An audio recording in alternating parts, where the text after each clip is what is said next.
For the very last podcast of Ingrid and Lesley Week, we are bearing all. We're delving into 10 things you probably don't know about us. Just a little bit of fun before we get back to the serious business of decluttering.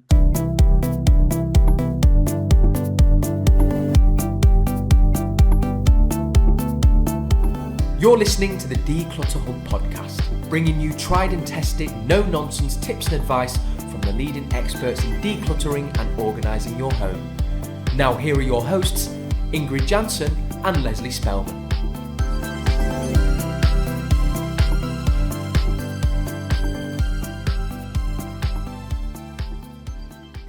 Hello and welcome, listeners. I'm Ingrid. And I'm Lesley.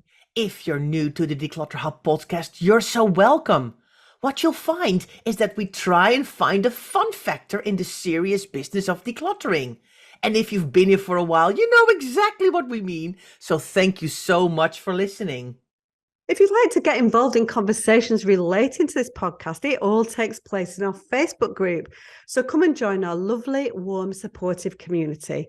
To find the Facebook group, go to declutterhub.com/group to find out more, or you can search for the Declutter Hub community on Facebook. Well, Lesley, I must admit, I am looking forward to recording this podcast because we already had quite a lot of fun preparing it, didn't we? To kind of find out there's still things we don't know about each other. How is that possible? I know, absolutely. And I actually can't believe that we did an Ingrid and Lesley week. I mean, like, that's so bad that we got that. Now here we are at the end of it. I'm like, yeah, Ingrid and Lesley week. Like, what were we actually thinking? But we're doing Ingrid and Lesley week. We really need to go in deep on Ingrid and Lesley, don't we? And so that's what we've done. We're going in for the questions. We are bearing all in this week's podcast. So let's get cracking. So we've got a series of questions, Ingrid, about life in general. And we're going to answer them. You're going to answer it. I'm going to answer it. First question. Tell me something about your childhood that our listeners probably don't know. Well, okay. I think our listeners don't know that I actually lived in America when I was 16 years old. I went on a plane by myself to live with a host family for a year. And I went to high school and I was a senior. And I actually went to the prom and I had a graduation gown and I threw my hat and all of that. And I was a representative. I was a treasurer of the senior class and I was involved in the school choir and in the school play. And I was in the volleyball team where I played very badly volleyball, but hey ho. So yeah, I had an amazing year with an amazing host family. Let's reel this back a little bit. 16 years old. Your mum goes, do you know what, Ingrid? Let me just send you halfway across the world on your own at 16 to a completely foreign country where you know nothing. Yeah. In a foreign language as well, because whilst you are proficient in English now, presumably you were not quite so proficient then. And so it's quite a big move, isn't it? Quite a bold move. I know. If I'm thinking about this now, I'm like, I don't even understand my parents. I mean, it was with an organization. I just didn't just randomly find a family to kind of go, hi, can I live with you? But I saw the movies when I was growing up, the American movies, and I thought, how cool would it be to go to a prom and have like a nice dress? Holland, because we are on bikes all the time, we're like quite casual. So I thought, wow, it would be amazing to like wear these wonderful gowns, and I want to throw with my graduation hat like I see in the movies and go, woohoo, when you finish high school. And then I kind of floated the idea with my parents. They were like, wow, oh, okay. And then we found an organization at the time that were like doing exchange programs, but there were no kind of American students coming to Holland because of the language probably, but they helped a lot of people from Europe to go and find families in the US. And then a family picked me. And they actually were quite young. Why would they not pick you, Ingrid? Little Ingrid Jansen there. Ingrid, what's your maiden name? Svering. Ingrid Spearing. Yeah, little Ingrid Spearing is there. And they're like, Yeah, how can we not pick that lovely smiley face? And so Ingrid yeah, was in yeah, Georgia, right? yeah. In Georgia, an hour above Atlanta and Woodstock. And I went to a high school, and I remember so many things of that year, Leslie. It was honestly the best year. I've had an amazing host family, and we had to go to the office, the school office, because the school was brand new at the time. And the woman said to me, um, "Well, we're gonna put you in the junior class." And I looked at her and I went, "No." And she went, "Excuse me?" And I said, "No, I want to be a senior because I've seen it in the movies and I want to throw with my head." And my host mom, Lisa, was there and she looked at me and she went, and then she looked at the woman, she went, "You heard her." And they put me in the senior class. I still don't know how I pulled that one off, but it was honestly amazing. And I'm still in contact with my host family, their children, my unofficial granddad who is still alive at 92. I still have friends that I mean, I can tell you, I mean, loads of it. I loved it. I got very, very, very lucky. And I did say years later to my host mom, Lisa, who was only 28 at the time. She was very young herself. And I said, "Why have you never, I had such an amazing year." And I said, "Why have you never kind of done an exchange program again? Because when your children were like maybe 13, 14, 15, 16, you could have done it again." She said, "Ingrid, we would never ever find someone like you. So we just decided never to do it again because we had so much fun. It was such a great year. And it would all maybe been a disappointment. So I got very, very lucky." Oh, it's all downhill after Ingrid. Ah. I'm Anyway, joking. so yeah, I'm I'm sorry. That was a very joking. long answer to your question, but no, it was brilliant. So yeah. Good. Yes. No, that's How about you, exciting. Leslie? How about What- you? How about me? I mean, I suppose, it's an interesting. I've spoken about my childhood a little bit before, but so I sort of grew up in a vicarage, which is something that a lot of people probably don't know about me. So my granddad was a canon at Blackburn Cathedral, and he also was the vicar of the local parish church in Blackburn. So he had been there for 27 years. And back in the day, so this is back in the kind of late 60s, early 70s, the vicarages related, attached to churches were magnificent, kind of beautiful houses. Now, quite often now, they've sold a lot of the really big ones off and they're not owned by the church anymore. I think that was done like 20, 30 years ago. It actually happened while my grandparents, they went from this huge house, which is now a nursing home. So I grew up in this kind of mansion. All I can say, it was like a mansion, probably like a 16-bedroom house, Wow. absolutely stunning. And so when I say grew up there, I lived with my mum and dad in a small little terraced house. But my mum worked full time, my dad worked full time. Obviously, my granddad, my grandma and granddad, with him being a vicar during the week, had a little bit. I'm not saying they had more time, but my grandma wasn't working. So I would go certainly from school because the school that I went to was the one associated with the church. And so I was there a lot because my mum was working. I was an only child. I was definitely the apple of my grandparents' eye. So they absolutely adored me, which is lovely. So many happy memories in this huge house. And I think it also meant that I grew up quite quickly. I think being an only child and being around that kind of environment as well. I was around a lot of influential people and stuff like that, parishioners. I would go into with my granddad into church all the time. I was confirmed really early. I was like 3 or 4 years younger than most people. So yeah, so I grew up in a vicarage, which I absolutely love. And I'm completely fascinated by the house. Um, I want to go back in. So I knew that it had been. So as I say, the house was sold and they moved into the house next door, which was still a sizable house, right, as a vicarage. But it wasn't a mansion.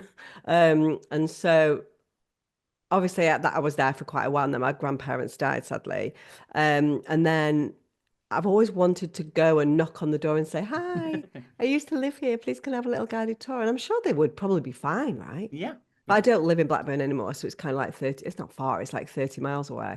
So one of these days I'm going to go up and I'm going to really go take a trip down memory lane and have a look at it. But I've looked at it online. obviously it's an old people's home, so you can do guided tours, and so I know, so I've seen things, but I think I would like to pop back in and have a Mm. look. So very, very special upbringing, in a very special place. So yeah. I did not know about this. I didn't even know about this, Leslie, from you. Did you So not? no, no.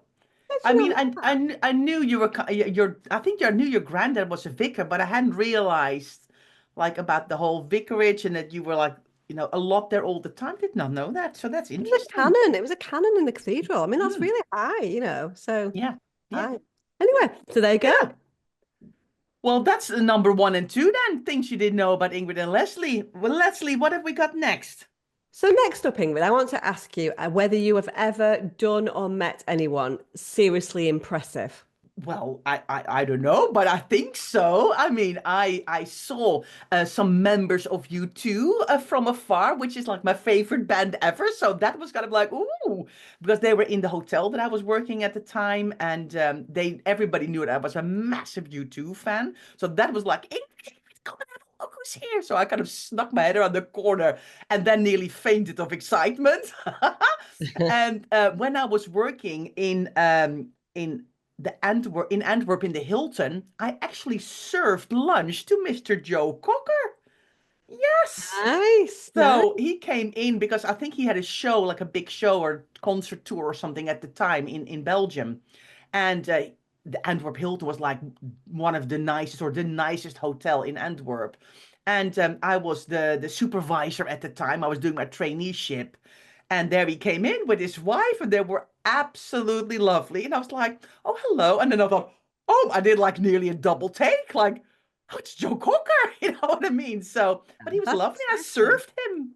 Yeah, and I suppose you would get opportunities like that to see famous people in the hotel industry, of Yeah. course. So you probably saw a few people Yeah. bobbing around the hotels, even if it was just from afar. Yeah.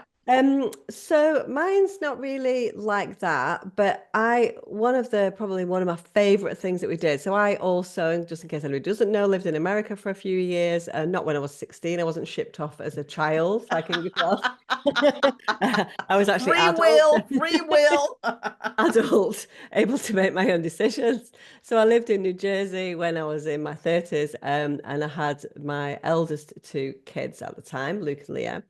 And one of the things that happened then, I don't think it happens anymore, is on Easter Sunday, they have an Easter egg roll at the White House, which is hosted by the First Lady, right? So basically, we were in Washington, D.C. for the holidays, for the Easter holidays, and you have to queue up like for hours. So Steve was in the queue at like 3 o'clock in the morning to get tickets. So it's like free to get in, but you have to queue for tickets. We got tickets for the Easter egg roll, so it's on the White House lawn. So basically, your kids are given a little Easter egg roll, and it's a little games, there's storytelling.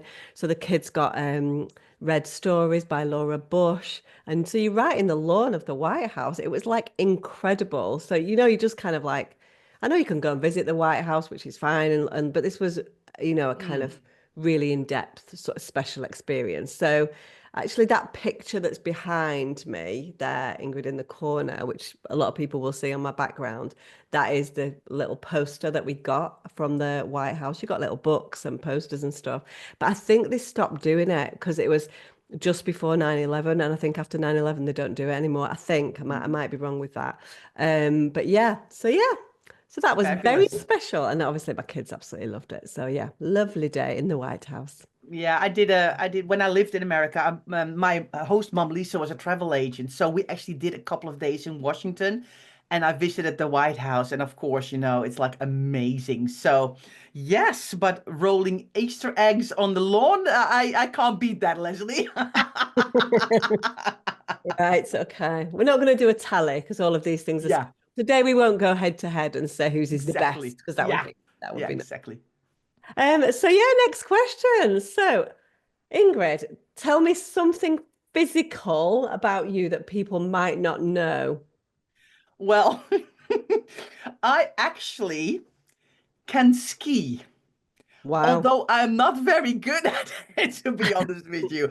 I think, the thing is, when I was young, because we lived in Holland and lots of Dutch people, and it's like the weirdest thing because Holland is like the flattest country on earth.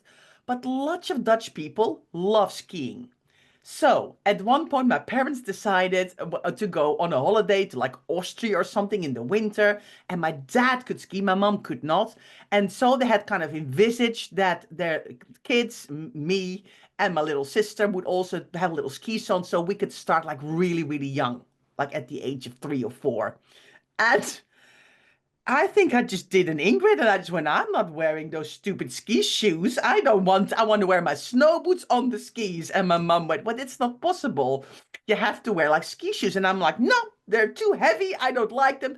So never ever got me on the skis when I was tiny. So of course, when I was 15 or something, I think it was the year before I went to America. There was like this youth trip that you can go with a group of youths with a whole bus full to Austria. So that's where I actually learned to ski. But I think I've never been super sporty. So I think I got like the singing and the kind of rhythmic genes. My sister had ever gotten every sporting gene. So my sister can like snowboard, ski, mountain bike. Every sport she does, she's good at it. I have like 2%. So how on earth, why I actually tried to ski so many years, I don't even know. Because every time I'm on that mountain, I'm like, why am I doing this? Why is it a good idea? Yeah. And It especially is now, lovely skiing. It is a lovely thing to do, but it is such hard work. I mean, yeah. literally, I on the ski slope, I'm like you, I didn't start till much later. I literally have cried, like sobbed on the ski slopes with like disappointment, or when you career down like 200, what feels like 200 meters, falling to near death. You know what I mean? At the bottom of Yeah. the sky, like, why am I actually putting myself through that? It's hard work getting on the lifts. It's hard work walking up. Like, what? Where's the fun in that? But it kind of somehow you just do it, don't you? Yeah. So you're saying that you're not very good. So Yeah. let's get a picture of this. Are you going? Are you black runs, red runs? Could you do a black run? I I I don't want to do a black run, Leslie. I've ended up on black runs Yeah. crying my eyes out because the bugles were so big that I was just looking, I'm going, I'm not going to go down there. I'm just going to take my skis off and walk down. So by accident, I've won a couple of times. I've ended up black runs and I thought, no. Yeah. I've skied in mist, in fog, in snow, thinking you can't see. But when the skies are blue and the sun is shining, nothing can beat, going down a blue piste, having the best time with your friends. Or, we've also went with couples. We took the kids when they were little, many, many years. But you know what? I'm getting older now, and I'm like, can I actually do another ski holiday? I know, exactly. No, I think I've hung up my ski boots. Mm, I think I have. I yeah, did it for many, yeah. many years and I did enjoy it. But I think I've got plantar fasciitis. I've got a slip disc in my back. You know what I mean? No, It's you're like, out. You're out, Leslie. yeah. Just You're out, definitely. I might still have 1 or 2 years left in me. yeah. Oh, you just counting me out now, are you? That's me done. Like with With a those. slip disc, yes. We can't have you not, we can't have you laying on the Obviously, bed. it's just to safeguard me from a business perspective, is it? That's why you're so kind of like, I was Who am like, I going to do the podcast with if you're laying on a bed for like 3 months because you tried to ski when you're 56? excuse me, don't be, are you being ageist? Oh my gosh. Younger than me. All of a sudden, she's throwing in the 56 guy. Are you actually kidding me? Well, I mean, I have seen people ski in their 70s, but I find them like super brave. I'm like, how can you do that? Honestly, I'm really asking myself if I can still do this when I'm 51, 52. I really We've got 9 months to think about it. exactly. Anyway, so Leslie, what's your physical thing that people might not know? Well, I mean, I've already spoken about two. I've got a slip disc and I've got plantar fasciitis, but that was not what was on the list. But I have got bent little fingers. Have you ever seen them, Ingrid? Yes. Have you noticed them? Yes. Did you think I'd broken my fingers? I thought there was something weird going on, that's for sure. So shall I show you? Look. So this is How my. is that possible? I know, and Luke's got them as well. So it's like a genetic thing. So basically, I think it's quite common, but basically my fingers just bend round. I mean, I'm just used to it, right? But it is quite weird, isn't it? You'll have Have to you go on ever thought YouTube to about see having it. them operated to put them straight? Why would I do that? I don't know, but I mean, you can still type and stuff, but it's a bit Of weird. all the Like, things on my body that I would have operated on, if I'm honest, those little fingers are not it. Like there's many things that might go down the operation route. You know what I mean? I know people have got straight fingers. I understand that, Ingrid, but I have got bent fingers, and you're I gonna have to, if you know, want to see them, you're gonna have to go onto YouTube and have a look. So basically they come in at the top, both of them. And so I it just know. weird. I So think you never broke anything when you were a kid or something? no, never broke anything. I've Oh, got it's bent so little funny. fingers, but it is a genetic thing. Interesting. Oh my gosh, I'm like all giddy about this podcast. I think we need to just go for a tiny break and just kind of catch your breath for a minute. So we'll see you after the break. Well, hello everyone. Welcome back. I think I've tried to calm down a little bit. These 10 things always kind of make me laugh so hard. Oh my gosh, Leslie, where are we going next? So yeah, you've been abandoned as a 16-year-old. Yeah. You met some famous people and you are hanging up your ski boots at 52. That's where Yeah. Yeah. You lived in a vicarage. You've been to the White House egg roll hunt. That's a tongue twister. And you've got bent little fingers. That's how we are far so far. this is quality decluttering content, Ingrid. Well, it is Leslie and Ingrid week, so maybe we should just kind of indulge yourselves for Maybe we one. need to tell people who have started to listen to the Declutter Hub podcast that this is an unusual extra bonus episode, and this is not our normal decluttering content. So do go look at our back catalogue if you're here for the first time. You've done 15 minutes already, and you're like, God, I wonder when they're going to start talking about decluttering items from your house. That's not happening today. We are talking about Ingrid and Lesley because it's the end of Ingrid and Lesley week, which is quite bizarre. So let's just carry on, Ingrid, because we've got to get Yeah, to number 10. So, yeah. what is your secret skill? Well, I think probably maybe not a lot of listeners know this because I can't remember ever talking about it, but I can actually flamenco dance. Okay. I can ballroom dance. I mean, that's kind of quite, a lot of people did ballroom dancing, I think. Well, at least when I was growing up, everybody was like 13, 14, 15 years old, went to ballroom dancing. I also did rock and roll. So I actually can rock and roll. And I was like being flung through the air and stuff. Not now because I'm far too heavy to be flung into the air. But I also did a really long course to learn how to flamenco dance with castanets and everything. Nice. Yeah. I'm really, really glad at this moment in time that I've never ever had to watch you doing that. We actually did a whole show. So we had a dance school When and was this? Was a teenager? yeah, All right. So when you say you can flamenco dance, yeah, can you flamenco? This is your secret skill. So yeah, if we put the flamenco music on, could you then put the fishtail skirt on and the castanets and do the dancing? yeah. Right. Well, Well, I've not done it for like 40 years, Leslie, but there is pictures. There are pictures of this. And we actually, when you do like at the end of the year, you do like a show and you have to do ballroom dancing. You get grades and stuff to go up the next level and things. And one of the part of the show was rock and roll. And I actually won. I have the award still because I think it's one of the only awards I've ever got in my life. Still that. And we did a whole thing about flamenco dancing. And they actually invited a flamenco dancer who came from Spain to grade us. And we hired flamenco dresses with hats. It's but honestly. I just need to take a step back. This is classic Ingrid. We've asked her what her secret skill is. She's told us she's not done this for 40 years, 40 years, Yeah, 40, yeah, but she still thinks that she can flamenco dance. yeah. There's pictures of me, Ingrid, pole vaulting off a bench at junior school, right? But I can't still do it. you know, time passes on. So Yeah. you're still maintaining that that's your secret skill. Yeah, I can still flamenco dance. I mean, I could not do like 26 different routines, but I still know the clapping. I still know the movements with your hands and stuff. Yeah. Good.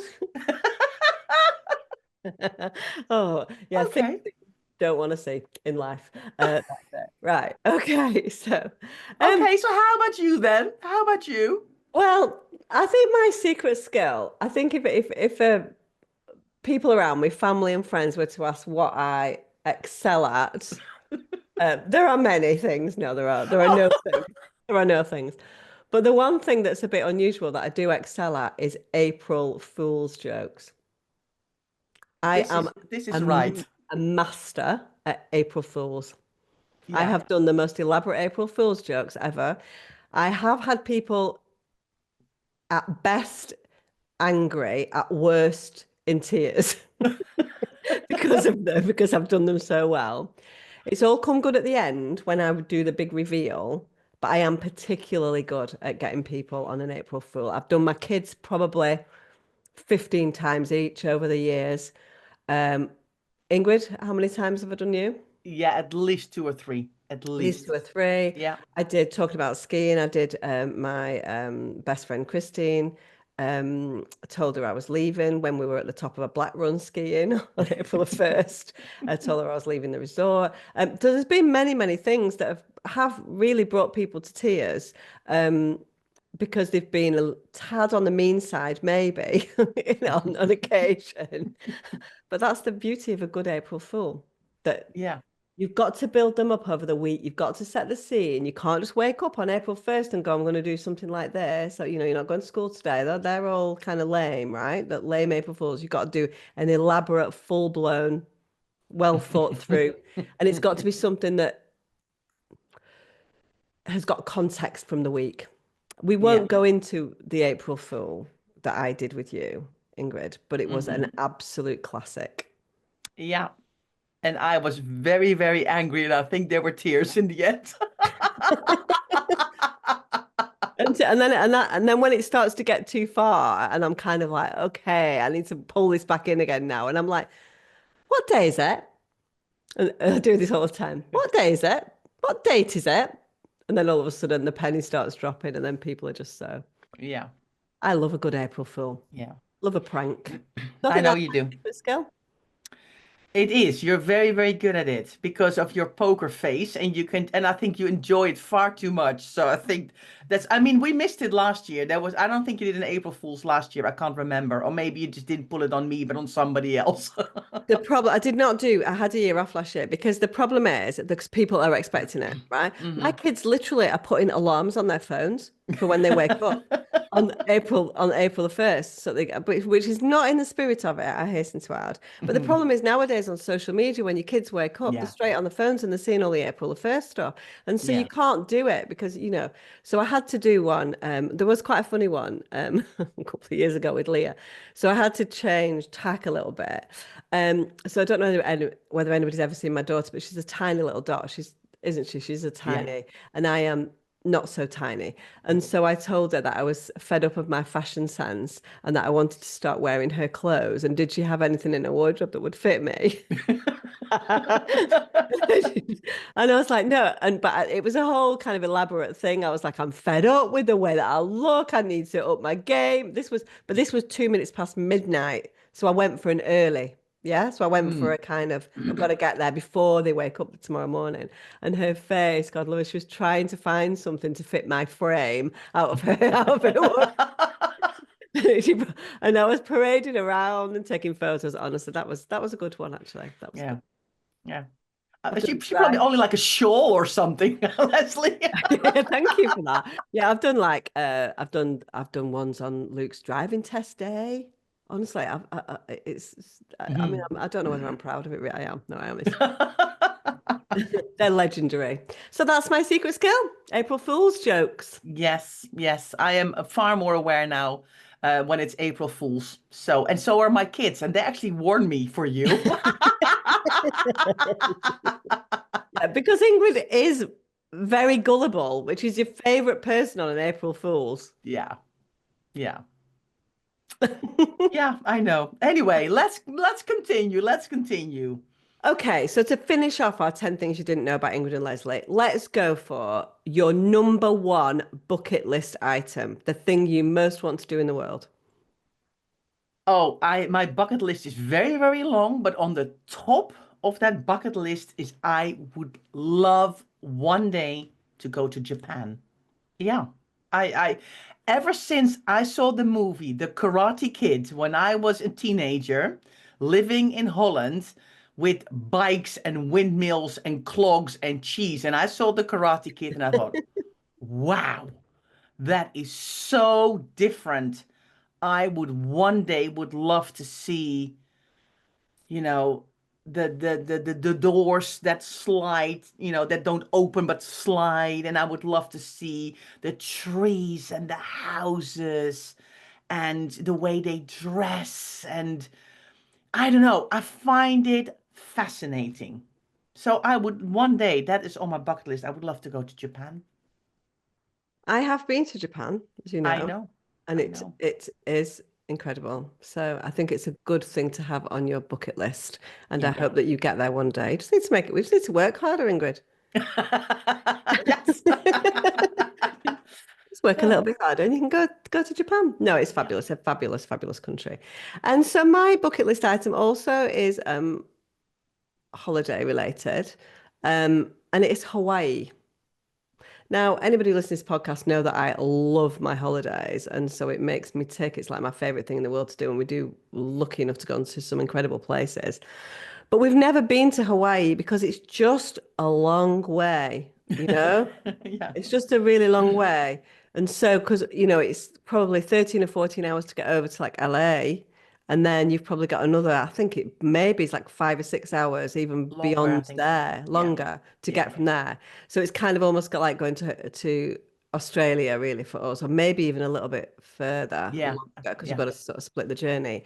Which and that's the reason why we've never been. But I've just got this, I don't know, like let us know if you've been to Hawaii. I just have this sneaky suspicion that it might disappoint me because I've wanted to go there for so, so long.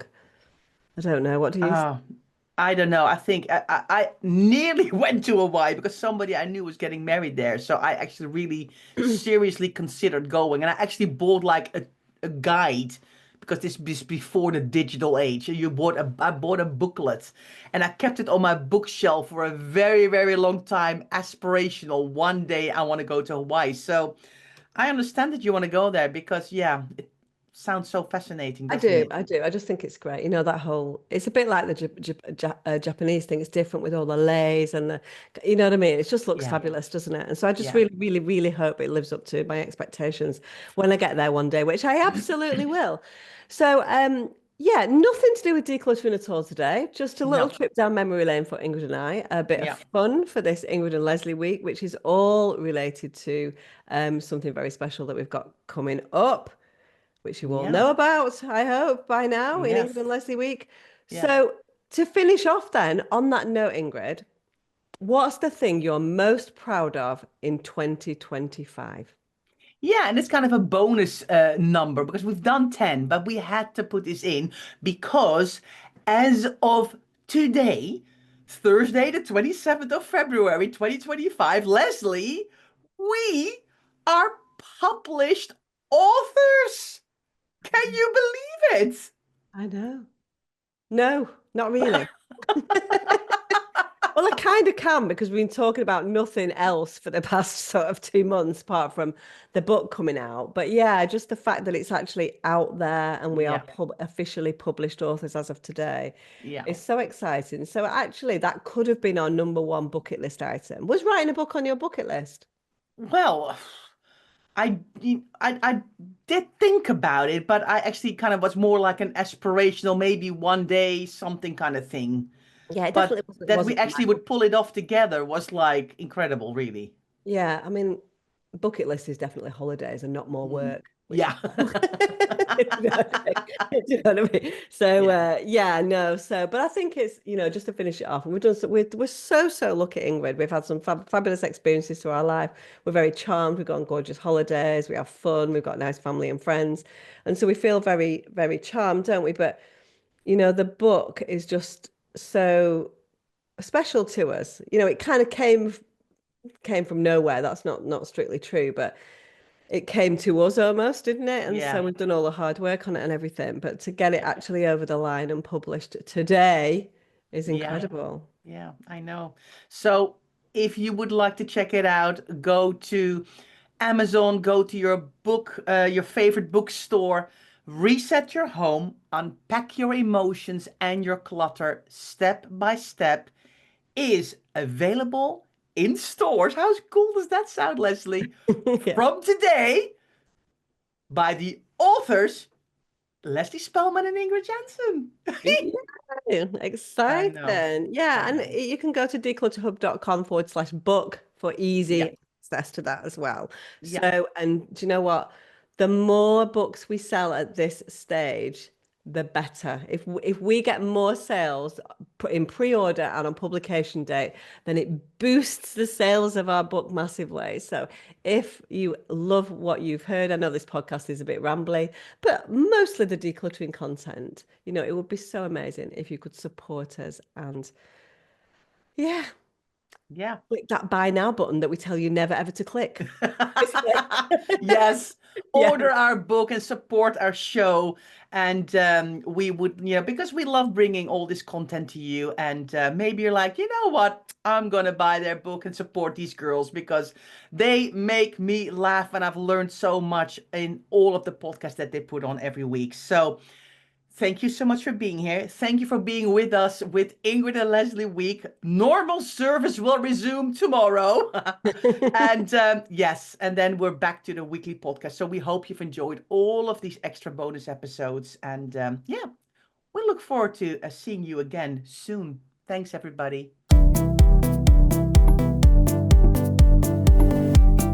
Thanks so much for listening to the Declutter Hub podcast. Don't forget to subscribe to us in your podcast player so you don't miss an episode, and we'll see you next week.